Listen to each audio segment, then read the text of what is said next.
Are you looking for the best smartwatches? In this video we will look at some of the 5 best smartwatches on the market. Before we get started with our video, we have included links in the description. So make sure you check those out to see which one is in your budget range. Starting at number 1. Apple Watch Series 10. Apple went so far as to say the Apple Watch Series 10, 8/10, Wired recommends, has an all-new design. That's a stretch. This is the same looking Apple Watch we're all used to, but some notable improvements make it much comfier to wear. It's thinner and lighter, and the display is bigger. The 46mm model has a larger screen than the 49mm Apple Watch Ultra 2. This model also charges a little faster, and there's now a US Food and Drug Administration cleared sleep apnea tracking feature, which could be potentially life-changing. Batman will also appreciate the new jet black finish. The Series 10 is the best smartwatch right now. You get a broad suite of health features, like fall detection and the ability to measure electrocardiograms. The health tracking is top-notch, and there's so much you can do on this watch thanks to the wealth of third-party app support that's unrivaled. The real question is whether you even need the latest Apple Watch. Probably not.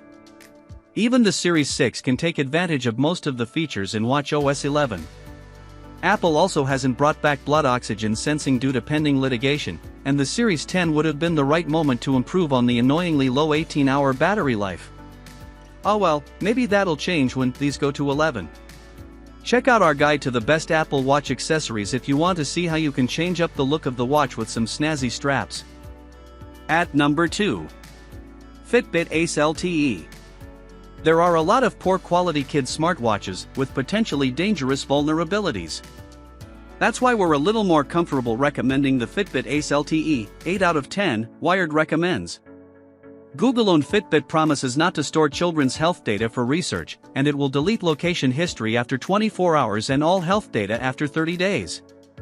This watch requires a subscription to Fitbit Ace, $10 per month, but that includes cellular connectivity, so you don't need to add it to your carrier's cellular plan. You can set contacts and your kids can make phone calls and texts through the watch to the Fitbit Ace app, and they can share their location via Google Maps. Fitbit is bringing the gamified fitness tracking experience that adults are used to for kids with Fitbit Arcade, and there's even a Tamagotchi-like virtual character, e.g., your kids can take care of. These games are time-based, so your kids can hit their activity goals by completing them, and the parental controls let you set limits, like school time, which locks down many of the watch's features. It's a great way for your kid to go out and be independent, while also giving you the peace of mind in knowing how to reach and find them without the problems that come with giving them a smartphone at such a young age. At number 3. CMF Watch Pro 2. CMF is a sub-brand by Nothing, and its Watch Pro 2 is shockingly good value. It looks attractive, very minimalist, and you can swap out the strap or even the bezel shape if you'd like. This is one of the rare sub-$100 smartwatches I like wearing that feels great on the wrist. So many of them look so bland and lack personality. It runs a proprietary operating system, but it works with both iPhones and Android devices. I've been able to view notifications from my phone. You can only respond to some with canned responses, and the heart rate and sleep tracking have been exceptionally accurate for a budget device, even if it takes a little longer to process and show you the results. My step count, however, has been considerably off compared to higher-end smartwatches. You can track exercises with it, and it even has GPS to provide mapping data, though the details are pretty basic and there's no additional context to the numbers.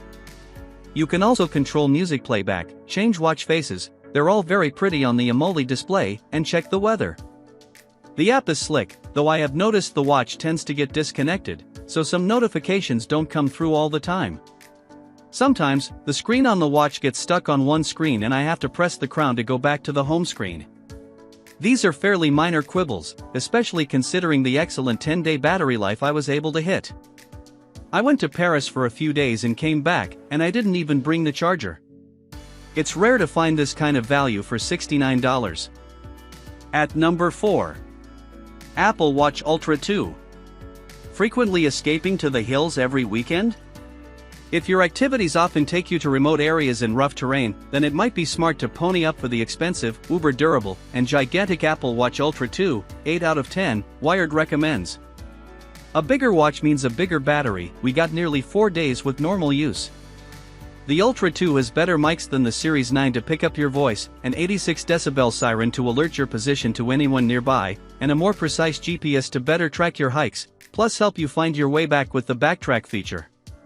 There's a spare customizable button on the left side called the action button, which you can use to trigger an activity of your choosing. It's made of titanium, and the case rises up to protect the edges of the display, which is also covered with scratch-resistant sapphire crystal. The Ultra 2 has a screen that can hit a crazy bright 3000 nits, which is a little overkill and only meant for extreme situations. You can see topographic maps on the screen, but there's still no way to view offline maps without an iPhone. This smartwatch has been updated in a new black finish with several water sports related features. At number 5. OnePlus Watch 2 and Watch 2R. The OnePlus Watch 2, 7 out of 10, Wired recommends, is great for anyone with an Android phone looking for a Wear OS smartwatch that prioritizes battery life. It can last roughly 3 days on a single charge, a little more if you enable some power-saving settings. Technically, this watch is powered by 2 chipsets and 2 operating systems to enable this feat of battery longevity, but the user experience is very similar to that of the Galaxy Watch 7 or Pixel Watch 3, just with OnePlus taking the helm on the health and fitness features. And one of its most underrated features is the charger. You can plug any USB-C cord into it, so you don't have to set up a new cable somewhere.